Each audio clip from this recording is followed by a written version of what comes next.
ষাটের দশকে পটুয়াখালীতে গড়ে তোলা হয় প্রায় ১,২৮০ কিলোমিটার দীর্ঘ বেড়িবাঁধ, যার সঙ্গে যুক্ত করা হয় ছোট বড় ৬৭২টি স্লুইস গেট। প্রাকৃতিক দুর্যোগ ও লবণাক্ততার বিরুদ্ধে প্রতিরোধ গড়াই ছিল যার মূল উদ্দেশ্য, কিন্তু সময়ের সঙ্গে সঙ্গে এসব গেটের বেশিরভাগই হয়ে পড়েছে অকার্যকর।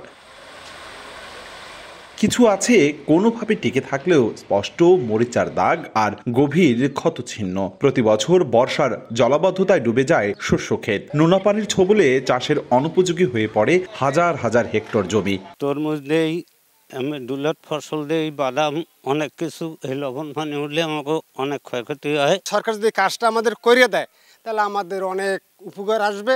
বরগুনার বগিবাজারে নির্মাণ করা স্লুইস গেট সংস্কার না করায় এখন বেহাল দশা। একই অবস্থা জেলার ৭৫০ স্লুইস গেটের। প্রতি বছর অকেজো স্লুইস গেটের কারণে নষ্ট হচ্ছে ফসল। তাই স্লুইস গেটগুলো সংস্কার ও পুনর্নির্মাণের দাবি কৃষকদের।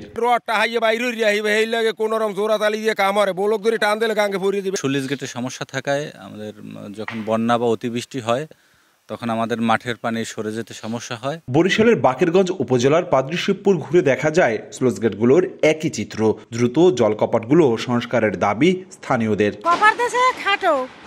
ওই নিচে নাটনতে ছায়া ভালো না, জবাসে পানি উঠে যায়, কিন্তু সময় পানি দরকার নাই। সংস্কার ও নতুন করে স্লুইস গেট নির্মাণ প্রকল্প প্রক্রিয়াধীন বলে জানায় পানি উন্নয়ন বোর্ড। প্রকল্পটি অনুমোদন লাভ করলে আমাদের এই ইরিগেশন প্রজেক্টের আওতায় যতগুলি জলকপাট আছে সেগুলি আমরা পুনর্বাসন করতে পারব। বরিশাল বিভাগের ৬ জেলায় মোট ২,৬৮৬টি স্লুইস গেট রয়েছে। এর মধ্যে সচল আছে ১,৭৪৬টি। অপূর্ব অপু, সময় সংবাদ, বরিশাল।